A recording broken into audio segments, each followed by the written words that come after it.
Hi, and welcome to the Mayor's Report.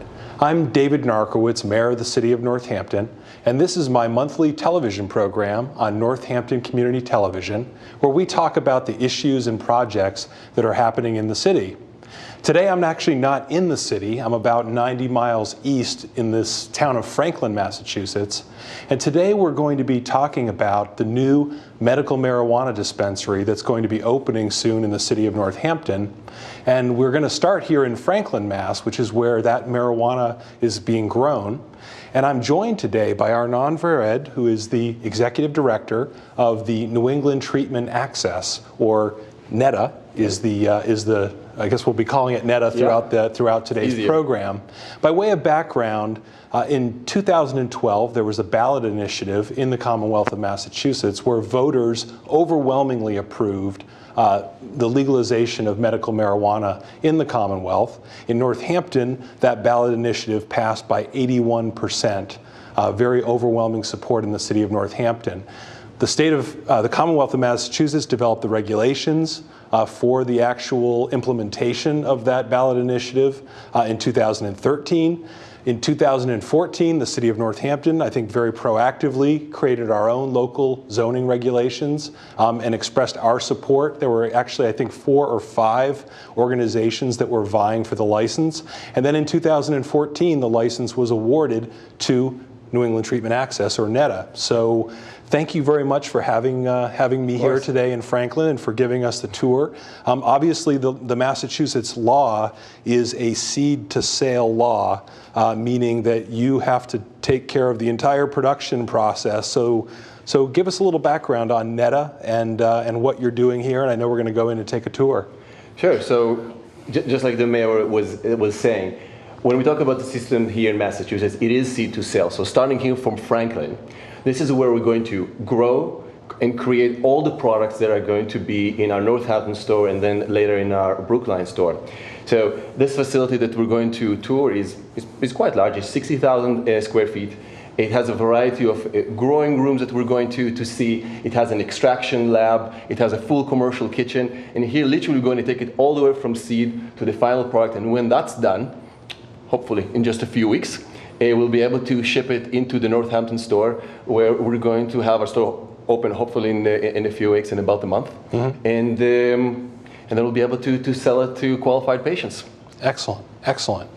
Well, again, thank you for inviting me here today to do this, and I'm going to now put on a special suit that all visitors have to wear, and we're going to start the tour. Let's do it.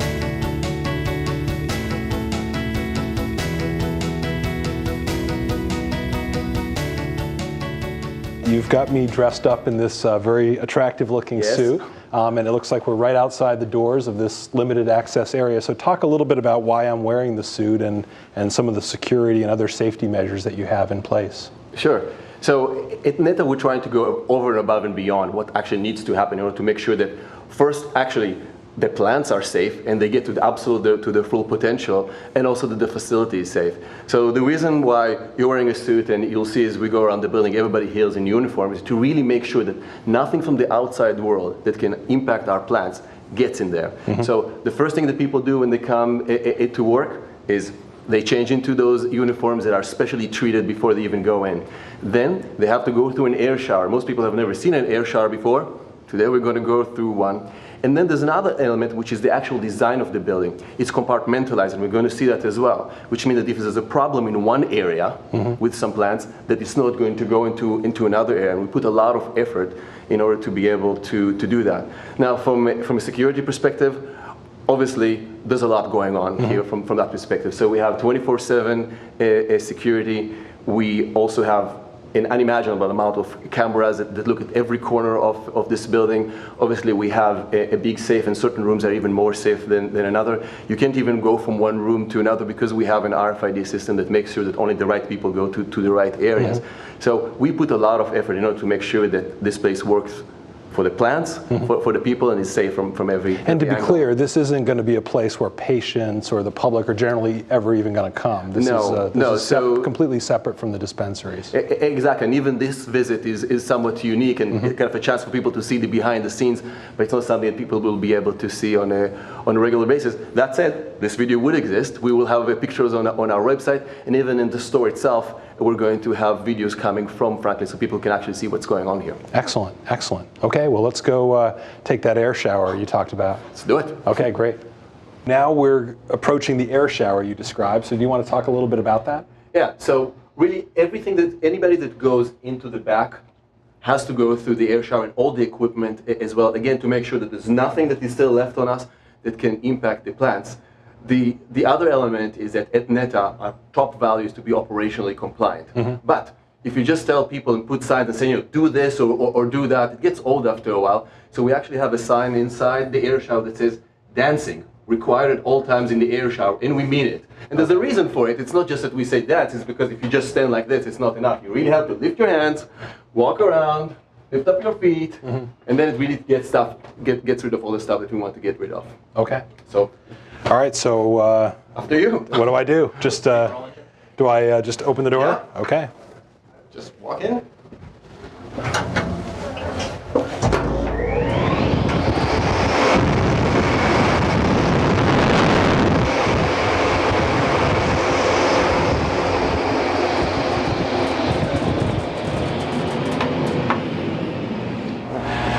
So now we've come through the air shower, and Right. where are we headed now? All right, so we're going to go into the clone room where it all starts. And here I'm going to hand it off to Dave Overman, who is our lead grower, who's going to take it from here. All right, this is where the babies are born, in our clone room. This is the first stage in production. Okay.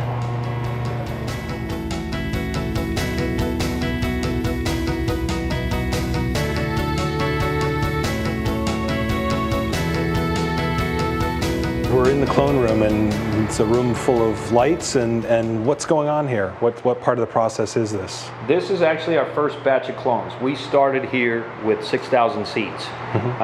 That was a library of 200 different strains. We are currently working through those strains to find our best quality strains and our best phenotypes within those strains. Okay. Right here, this is a dome of clones that we cut. On this sheet of paper, we indicate the mother of the clone. That way we know the genetic line. So that mother goes into a flower room. Once we see the quality and production numbers on it, we can basically track back and say, yes, this was a good strain, this is good quality. Once our testing numbers come in, we can also continue this this genetic line on. So what we do here, this is part of our MJ Freeway tracking system. These each have a barcode. Every one of these plants has a plant ID. So at this And that's point, going to follow them throughout this whole process in terms of having a barcode. This actually will go, this sticker in general right here will actually track all the way through the facility until this comes to trim. And when you talk about different strains, I think most lay people may think there's marijuana and there's marijuana. That's but there's actually lots of different strains, lots of different varieties, et cetera. So just talk briefly about that. Absolutely. There's all different health benefits. It depends on basically the makeup of the cannabinoids. So if it's high in THC, obviously this is the antipsychotic, as opposed to something CBD, which is, and CBN, which is more the medicinal side of things. Take a look here. These plants are actually a week and a half in. Wow. You see the root structure. These are actually ready for transplant to move on to the next stage. So you're the lead grower. Talk a little bit about how one becomes the lead grower for a medical marijuana operation like this. What's your background in this fairly new field? Actually, I kind of fell into the deal approximately 7 years ago. I got a degree in meteorology, and I have mostly construction and landscaping background. I started actually building out a facility in Colorado, in Denver, Colorado. Okay. Colorado being the first state in the country to legalize marijuana. So right on the cusp, I was actually helping out build one of the largest grow operations in in the state of Colorado. So I learned from the ground floor how these things need to run and be built. From there, I spent 3 years there. I worked my way up, was their head of operations. And from there, I actually went to another grow facility and learned solely how to grow from there and become a master grower. Spent 2 years there, and here I am. Okay. So you're bringing a lot of experience and obviously a lot of the trial and error and some of the other things that Colorado has already gone through. Absolutely. Which I know informed some of the laws that the law here in Massachusetts was informed by what had already happened in other parts of the country. Correct, yeah. So we basically worked through all of the kinks compliance-wise, we feel like, in Colorado, learned through every step, and have now come out here and has been able to apply it and be able to have a fresh start and really do it right. Okay. So how long are they in the clone room, just again to review? Depends on strain, but anywhere between 7 and 14 days. And then then they get moved on to the next phase in the process. Correct. Into the nursery. So that's where we'll go now. Awesome. Excellent. Let's do it. Yep.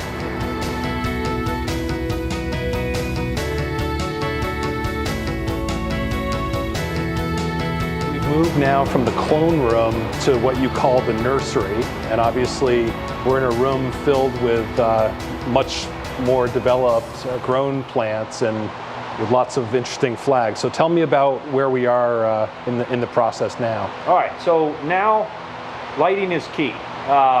Coming from the clone, they have 24 hours of light. At this point, we actually start taking away some of the lighting. Now they're at 18 hours of light on, 6 hours off. We intensify the light to enhance growth, and now they get transplanted from their rock wool, from their rapid rooter cube, into rock wool. Okay. That's the new growing medium. Okay. And that helps to retain moisture and keep the plant in a good environment. Absolutely. What's nice about the rock wool is it's just the right amount of drainage for a grow medium. It's much better than soil. It holds the nutrients in much nicer.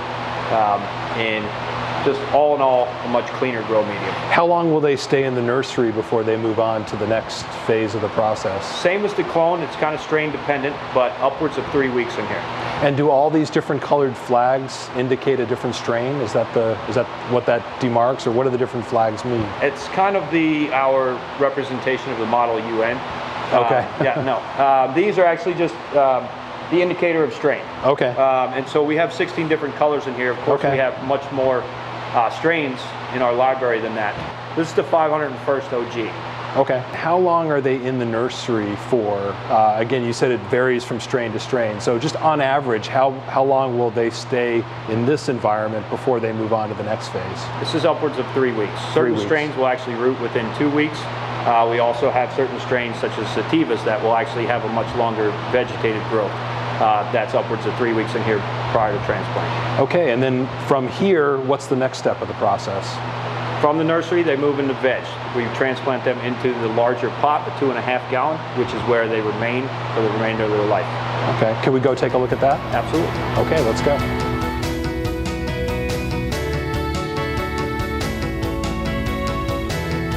We have 4 veg rooms, vegetative state rooms, all equal sized. We do that also to keep everything in compartments. That way, in case anything does happen, we keep it local.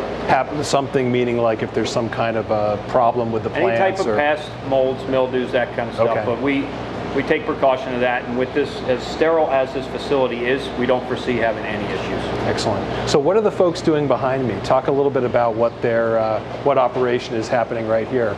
At this point, they're repotting the plants. We actually pre-treat the rock wool to a lower pH. That way it's not affecting the roots when you transplant it. It's less stressful on the plant. At that point, we have David over here. He's watering into croutons. That's pre-treating. These guys transplanting. Okay. After that, they'll water in with our nutrients. Now I noticed some folks are wearing glasses and some folks aren't wearing glasses. What's the reason for that? So we offer those as personal protective equipment. Okay.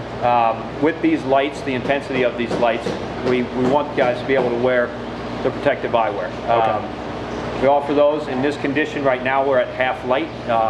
It lessens the stress of the plant through the transplant. So some of the guys are not wearing them, some aren't. Okay. And And talk about what stage in terms of what you're doing in terms of the light and how long they're subjected to light versus darkness in this vegetation Yep, stage. so at this point, these are also, just like the nursery, at 18 hours of light, 6 hours of darkness. This is getting them prepped for their flower. This is really generating the root growth at this point. Okay, and how long will they stay in the veg rooms before they move to the next phase? This is also upwards of 3 weeks, depending upon strain, Okay. as fast as they grow. And so then what is the next room that they would move to from here? From this stage, they move into flower. Flower, Yep. okay. So can we go check out the flower room? Absolutely. Okay, let's go. On our way to the flowering room, we stopped at one of the other vegetation rooms because I'm struck by how these plants look different from the ones we just saw in the other room. So are they just further along in the grow process? These are actually 2 days away from going into a flower room. Okay. So right now, I have Travis over here. He's actually sexing the plants. So he's making sure every one of these is a female at this point. These, So say that again. So all these plants through this process, you want to have female plants. Why is Correct. that? because that is the female the flower itself Okay. is what the product is. Excellent. The male plant does not have what we're looking for. Okay. So he's checking what is he looking for in that process? He's actually looking for pollen sacs Okay. right now, or calyxes, which is the female show. Okay. And so ones that are determined to not be female will just be pulled out of the production process. Correct. They will be culled, they will be marked, and that way if we have cut clones off of those plants already, those clones will also be killed. That way we don't propagate any males. Got it. If we have any males in here, it's possible they can actually drop pollen, and if they do, this entire room could go to seed. Okay. To deem it nearly useless. Okay. Yeah. Now, we didn't really talk about it when we were in the last room, but I mean, you look around, there's a lot of, there's fans, there's, equipment, so there's a lot of air quality and air control and temperature control that goes into this process. Talk a little bit about that. Absolutely, yeah. Environmental parameters is the most critical in indoor marijuana production, Okay. even in greenhouse production. We want to maintain 72 degrees in our vegetative state. Okay. Also, humidity is definitely something we want to control. 45% is optimal for growing, nothing more than that. Otherwise, we can possibly have mold issues. We actually have greenhouse master controllers in here, right here. This is actually taking temperature, humidity, and CO2 readings. Okay. Every day, grow staff comes in, takes readings of those, Okay. and that way we can actually see trends of our rooms, make sure the environmental parameters are set correct, and we can adjust those depending upon strain that live in here. So 24/7, you want a really uniform temperature, humidity level, all those things. Absolutely. Okay. Yes. So you said these are about 2 days away from flowering. Correct. So let's go to the flowering room and see what some look like when they're in that phase of the process. Do it. Okay.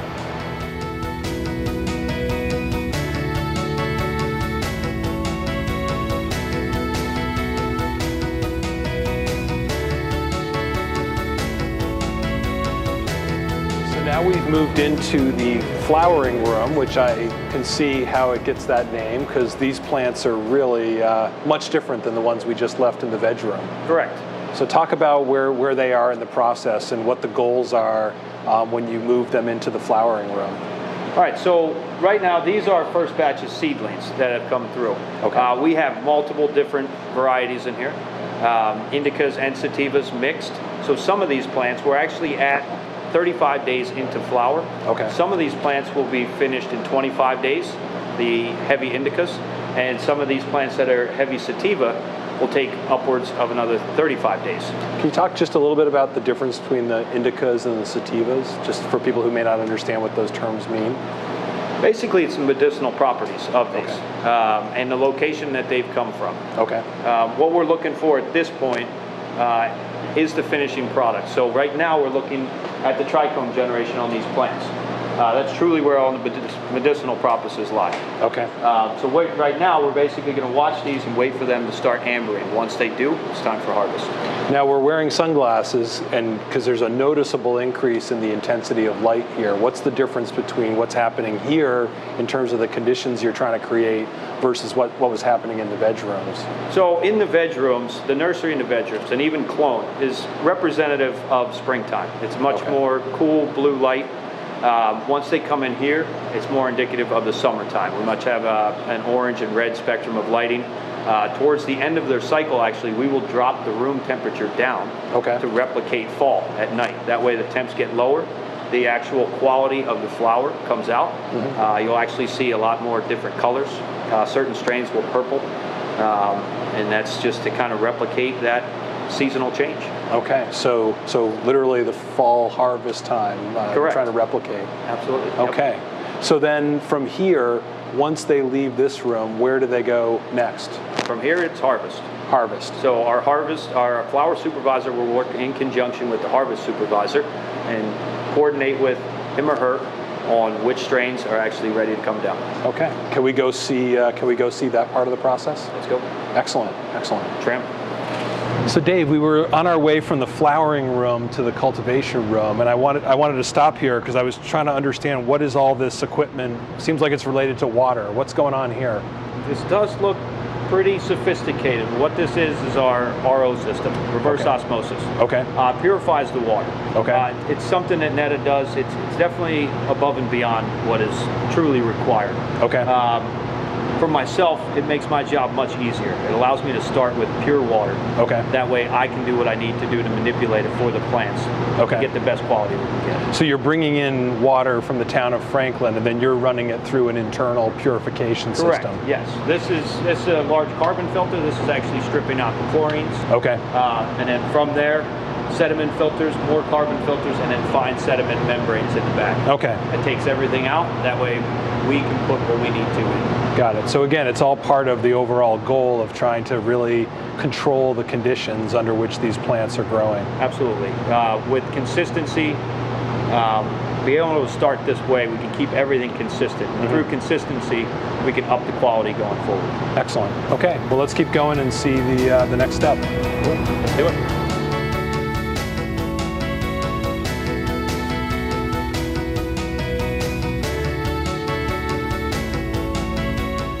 Now moved into what's called the trim room. I am struck at first by, it's one of the few rooms we've been in today where there's no activity, but obviously that's because you're waiting for the plants we just left in the flowering room to actually reach the stage where they'd move into this phase. That's right. So, so talk about who will be in here and what, we're standing next to what looks like a clothesline or a rack of some kind. What will happen in here when those plants move in from the flowering room to the trim room? All right, so at this stage of the process, the flower supervisor, like I was talking about in the flower room, they deem the product quality ready. Once that happens, we take a batch from there. It's dependent upon strain and plant count. We take that batch, take it down, it comes in here, it gets weighed as a whole plant. Okay. From there, a trim team leader designates those plants to one of the trimmers. The trimmers will be lined up here at stainless steel tables. We have nice stools that are coming in for comfort. They're here for 8 hours a day. It's a tough job for that time, but we want to make it as comfortable as possible. Okay. From that process, they take the whole plant, comes over, they take off all the fan leaves. At that point, they have their whole flower. At that point, you're trimming off all the sweet leaf.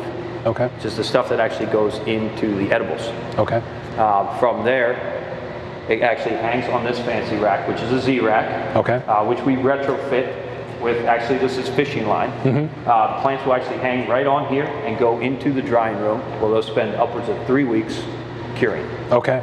And I know that you mentioned at the beginning of the process that each one of these plants gets a barcode that kind of follows them through their lifespan. So talk about when you bring it in here and you've got to weigh it, and then suddenly it's being cut into various pieces. How do you maintain the controls that you need to have to comply with the state regulations? Right, so every barcode coming in, at that point it becomes a batch. So let's say we take 15 plants, one strain. That becomes a batch. At that point they get weighed whole, they get given another barcode. At that point it goes on a Z-rack. Each Z-rack will have its individual batch. That way as the trimmers finish, we have a whole weight, we have a waste weight, we have our lab weight, and our flower weight. All those put together equal the whole weight. It's double checked by the trim team leader and the harvest supervisor. At that point it's hung, gets a batch, ID tag, and taken into the trim. So then it's, you said the curing process was how long does it take in terms of how long it has to stay on these racks? It's truly strain specific again. Okay. Depending upon the density of the flower, it can take upwards of 3 weeks. We Okay. have our room, it's temperature controlled, humidity controlled. Some strains will take 10, 11 days. Other strains, larger flowers, can take up to 21 days.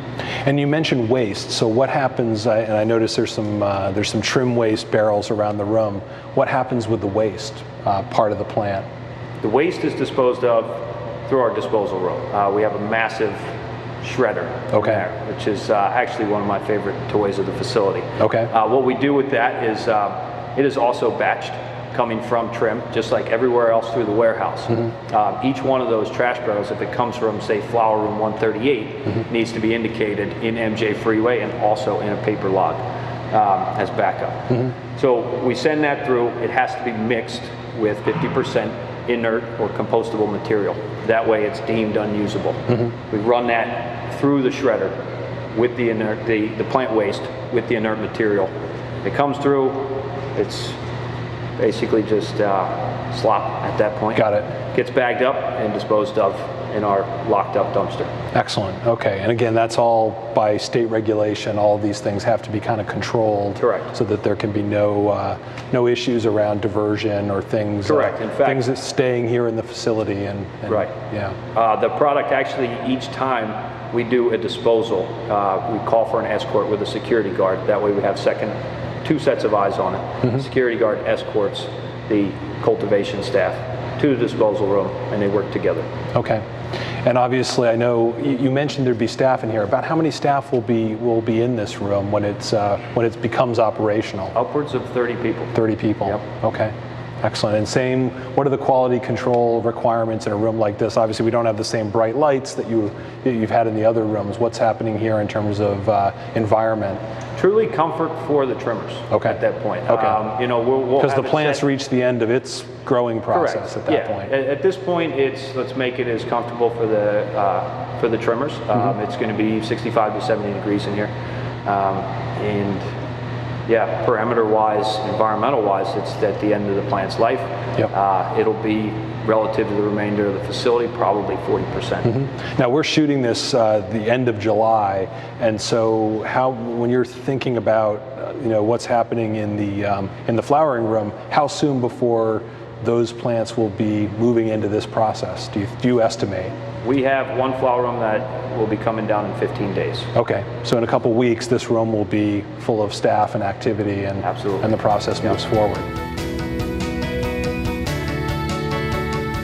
I'm rejoined by the executive director, Arnon Vered, and Amanda Rossitano. Amanda Rossitano, who is the Director of Operations here at the facility in Netta. So we've gone through this whole process, and I've heard a lot about strains and kind of getting back to where we started and why we're here in the first place, the medicinal, medical marijuana, and trying to really provide an option for patients to have access to the medicinal qualities of these plants that we've been talking about. So give me a little bit more information about that part of this. Sure. So we've walked you through the process, the life cycle of the plants, and essentially, at the end of that stage, we're left with the what we call the raw flower, or the flower product, and that flower can come in a variety of different strains, and those strains all have a different cannabinoid profile, and the cannabinoids being the active ingredients that make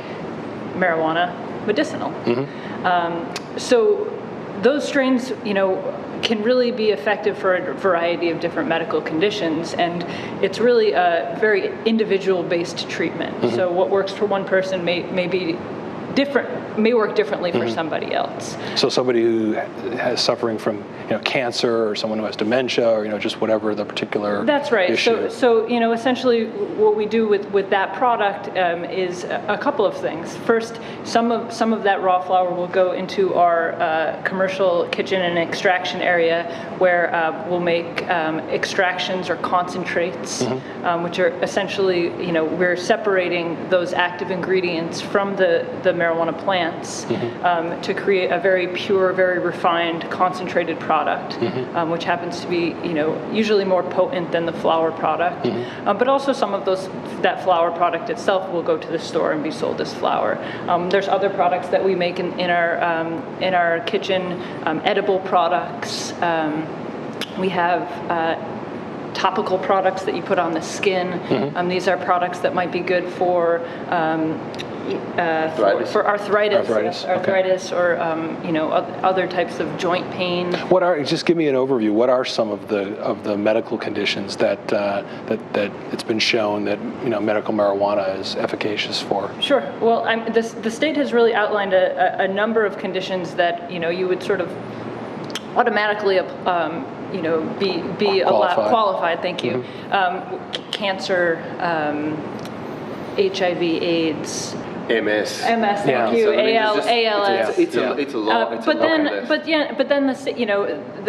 then there's also a level of discretion between a doctor and a patient. And if a doctor feels that this medicine could be beneficial for you, if it can really improve your life in some way, there's really an endless number of conditions that could benefit from this drug. Now, is there an interface at all between the expertise that you folks have and the physicians in terms of when a prescription is written or someone's given access through the state's program, like what particular strain they may be directed toward depending on the condition that they have?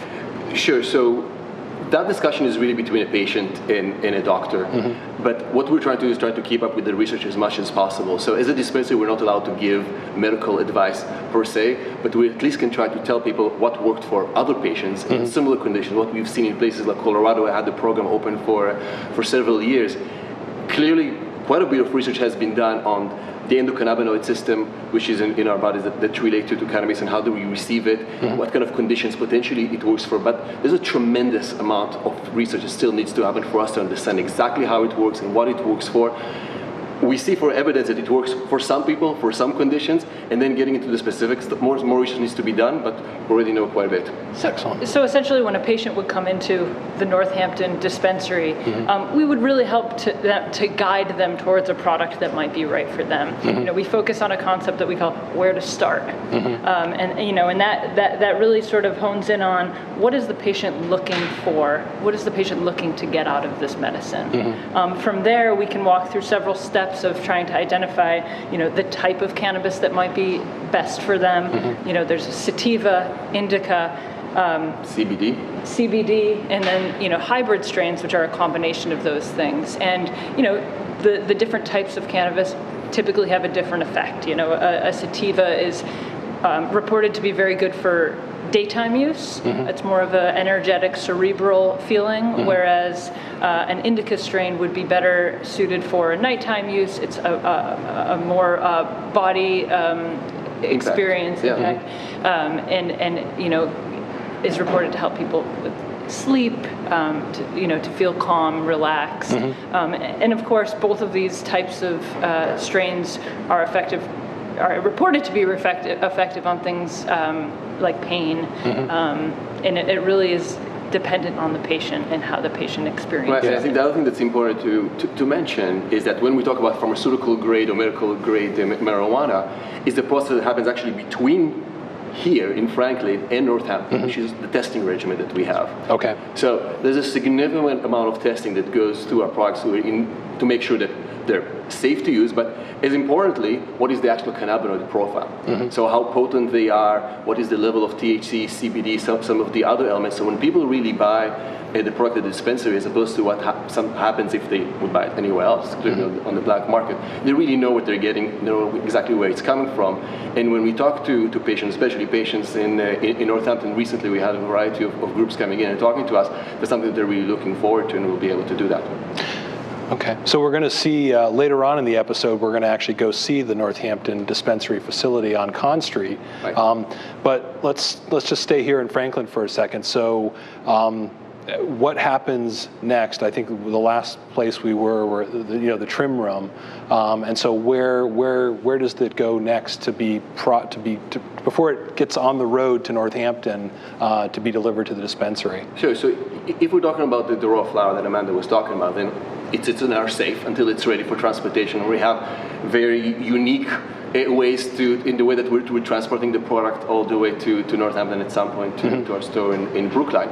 But some of it is actually processed out back. Okay. Which is, we have another set of rooms that includes an extraction lab, we have a prep kitchen, and then we have a full commercial kitchen that's going to create the array of products that we're going to have. And we really find that different people have very different needs, and because of that they want different products. One product we should mention is vaporizers. Okay. So many people prefer to smoke the product. Many people prefer not to do that. And a vaporizer is an easy way both to understand the dosage and to actually consume the product. That's something that we're going to offer. I think it's really important. It's going to be created just like all of our products right here. Right here. Okay. And then when you talk about edibles, what are the, because I know people, talk a lot about that. What are the kinds of products that you'll be making in terms of edibles for patients who want to, consume it that way? Sure.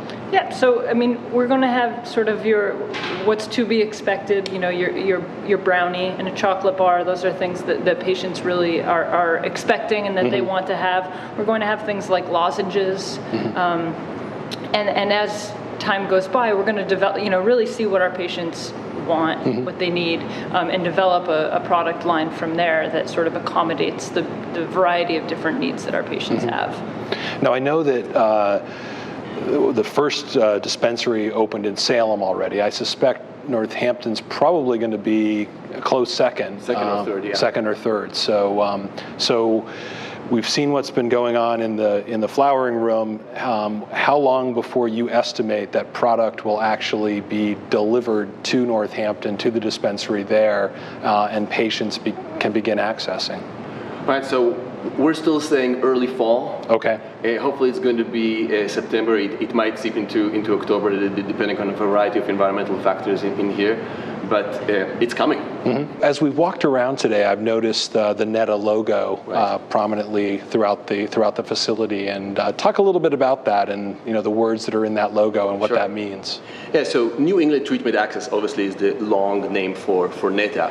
And really the focus is the treatment access. So when we started this thing a few years ago, frankly it was a dream that we'll be able to actually be in a facility like this. The plants are growing and we're weeks away or maybe a couple of months away from actually opening our doors. So the treatment access is the focus, and we're very happy that we actually are in that spot right now. And then philosophically for Netta, there's really two overriding principles. One is being operationally compliant. So obviously we're very regulated by the Department of Health, and there are very strict and detailed regulations, but we're trying to do that and go over and above that in order to make sure that we're really doing everything by the book, and we need to do it. And we're going to continue to do that, and that's very important for all of our employees and in everything that we do in the community. The other one is do the right thing. So in everything that we do, both as employees, at the store, we're not always going to have all the answers to all the questions, but then we need to stop and say, okay, what is the right thing to do? And typically the right thing to do is to put a little bit more effort, do a little bit more research, and take that extra step in order to make sure that we can really get patients the medicine that they deserve and that they need, and to give them the best advice in order to do that. Excellent. Okay. Well, I really appreciate your allowing me this opportunity to kind of take a behind-the-scenes look at this facility. It's a very complex operation, and hopefully viewers back in Northampton who've been kind of wondering about this process and driving by the dispensary and kind of thinking about how that's going to be opening soon, this will kind of give them an insight into all the work that goes into creating the product, the medicine that you're going to be dispensing in Northampton. So thank you very much. Thank you, Amanda. Obviously, thank you to Dave for giving us the tour of the growing process. Thanks again for everyone for tuning in. We're going to be picking this back up again. Won't be wearing this suit when you see me again probably, but we'll be back in Northampton where we will take a visit to the dispensary, the Netta Dispensary on Conn Street.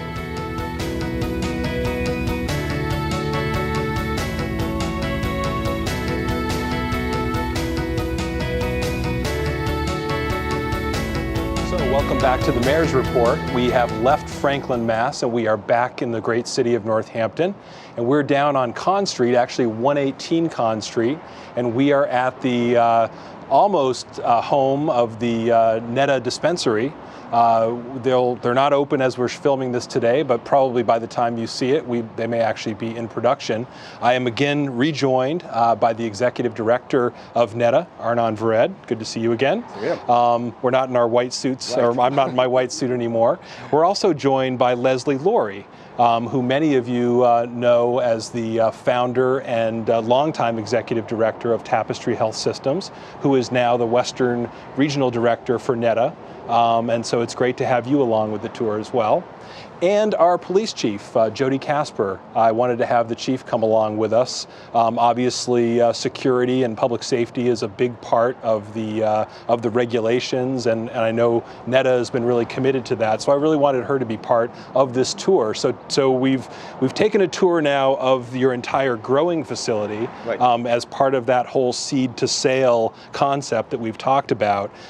So now we're going to get a chance to actually move from the production to actually seeing how the product will be dispensed. So before we go in though, talk about how a person will even get to come to the dispensary and be eligible to even go in. Right.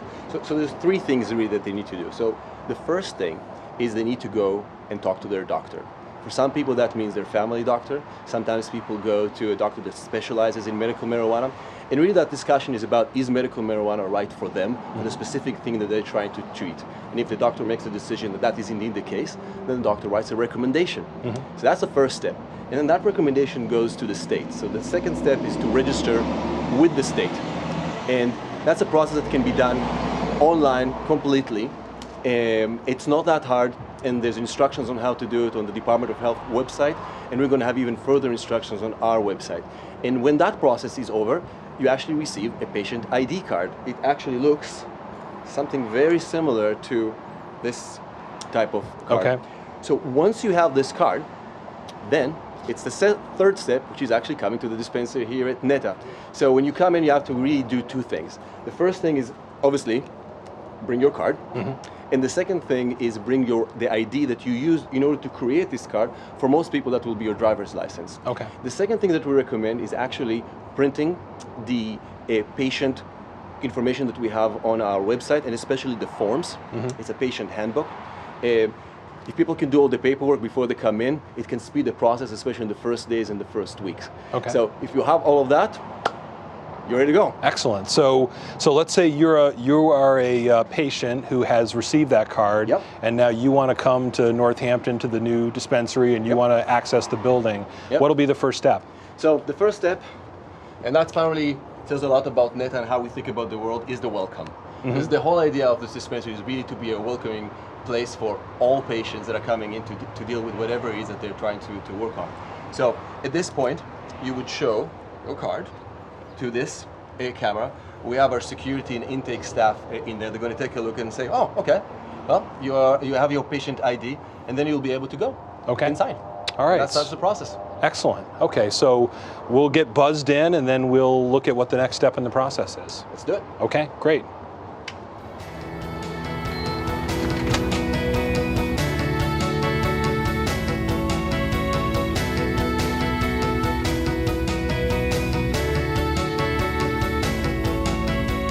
So we're now inside what appears to be sort of an anteroom or secured area. So talk about what this space is about and what patients will do when they get in here.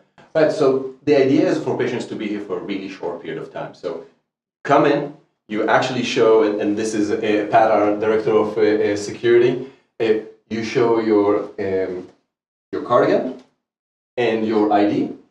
We just check it in the system, and then go in. I mean, it's literally as simple as that. It's just to verify. Now talk about the system though, because the system is actually, it's checking for more than just whether the ID is valid. Yeah, so, and that's going to be even more important as we go inside. Essentially, it's a real-time Department of Health system. So we know that somebody is indeed current on their card, but also we need to make sure that they're not buying more than 10 ounces over a period of 60 days. Okay. So they can go to one dispensary and buy a certain amount and then go for another one and going over the amount. This is why we have a system that works for all dispensaries in Massachusetts. Excellent. Okay, excellent. So then once they get clearance from there, we then get buzzed into the main dispensary. This is it. Okay, let's go. Let's check it out.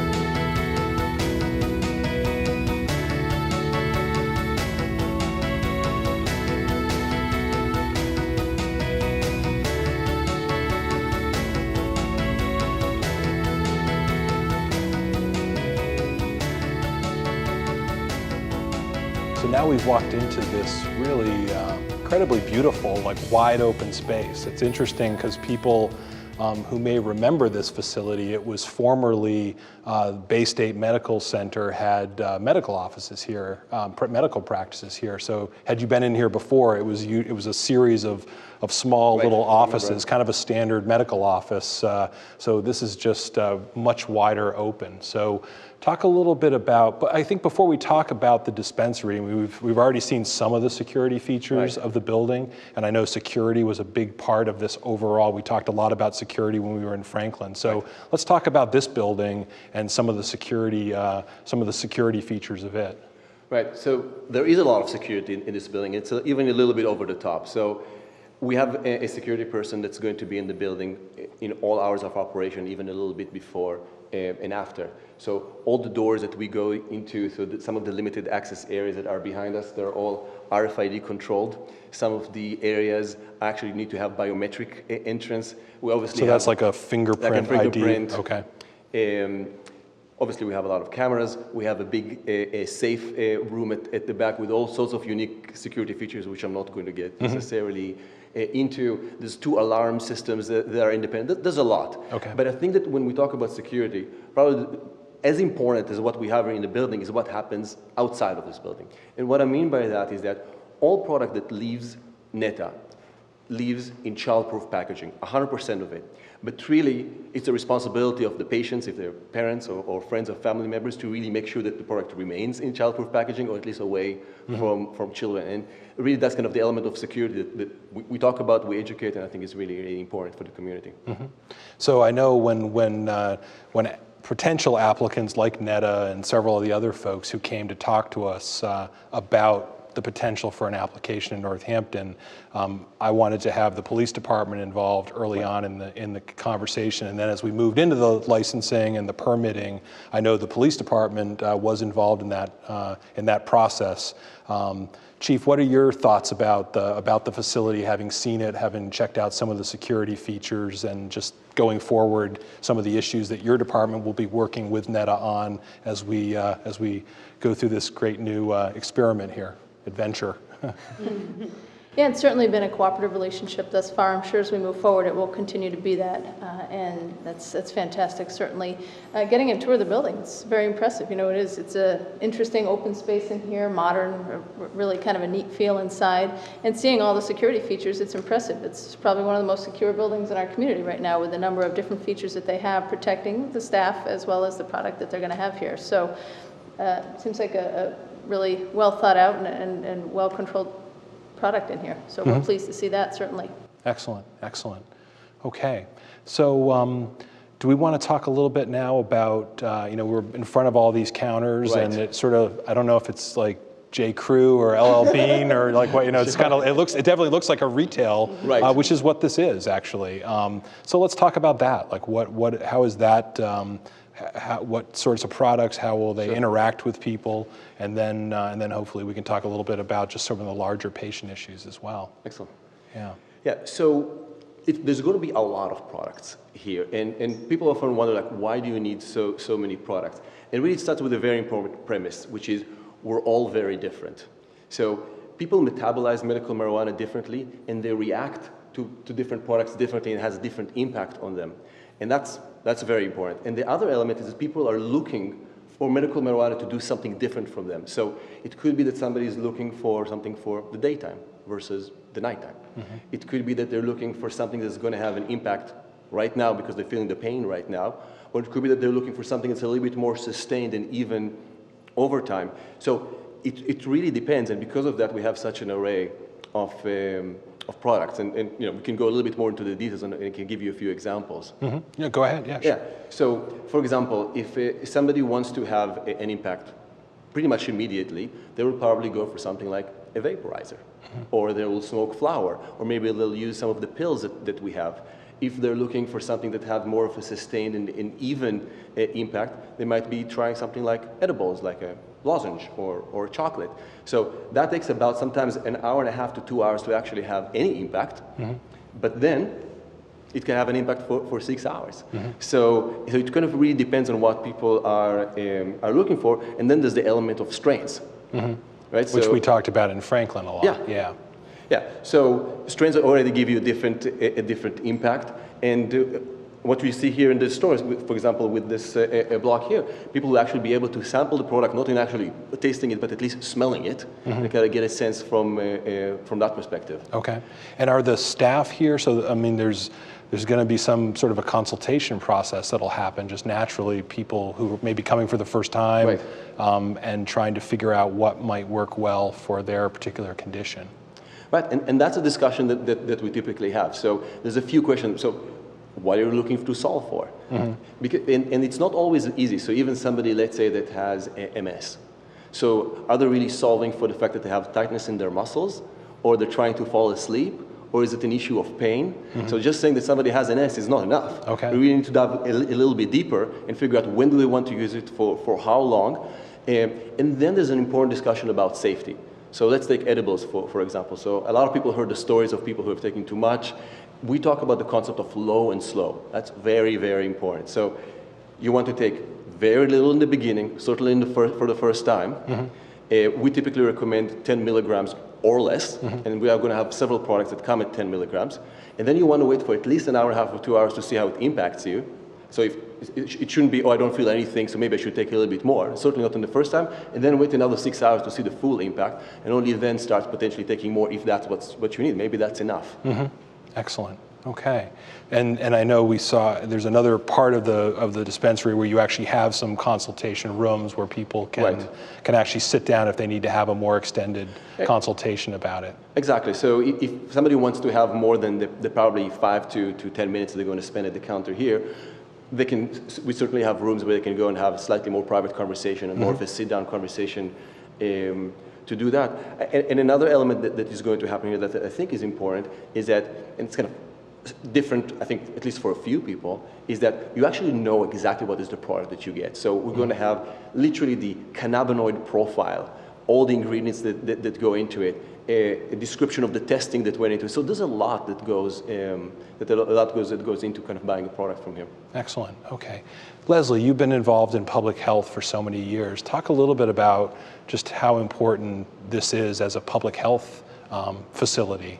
And I know we talked about it when we were in Franklin. I mean, it's 2012 the law passed, and there's a lot of demand for it, and people have been waiting and waiting and waiting. So it's great that it's happening in Northampton. You know, you've had a long history here. So talk a little bit about the importance of it, and I know, you know, it's been a long permitting process and trying to go through all the various procedures, but you know, we've really tried to work with you and your whole team. So give us your reflections on that.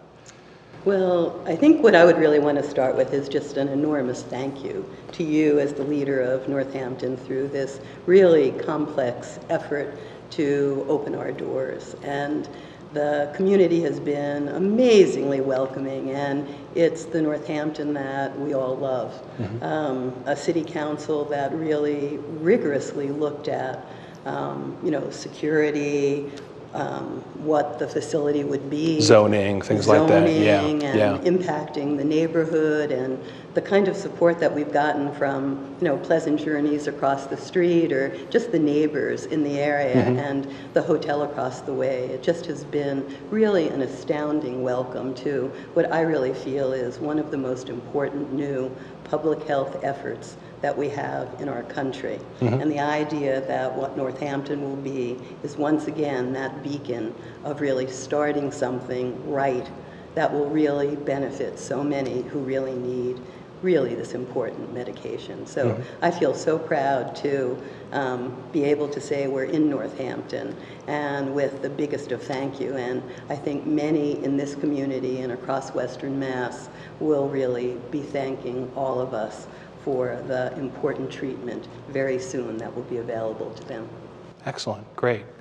Well, thank you, and again, thanks again for giving me the tour out in Franklin. Sure. Thanks for allowing us to come in and get this sneak preview of the dispensary. I know we're going to continue to work together. I know you'll continue to work with the chief going forward on this is sort of a learning process for all of us, but but I'm personally gratified to see that it's finally moving forward. I know I referenced earlier the ballot question. Northampton voters voted 81% in favor of this happening. So I think there's a strong sense in the community and in the wider Pioneer Valley that that medical marijuana is an important health alternative for people to have access to. So thank you very much. Thank you, Leslie. Thank you, Arnon. Thank you, Chief, for joining us today on this. And thank you to all of you for tuning in to another episode of the Mayor's Report. If you want more information about NETA, you can find them on the web. Their web address is netacare.org. netacare.org. And as always, if you have questions for me about this or any other episode, you can call my office at 413-587-1249, or you can email me at mayor@northamptonma.gov. Thanks again for tuning in to the Mayor's Report, and we'll see you next time.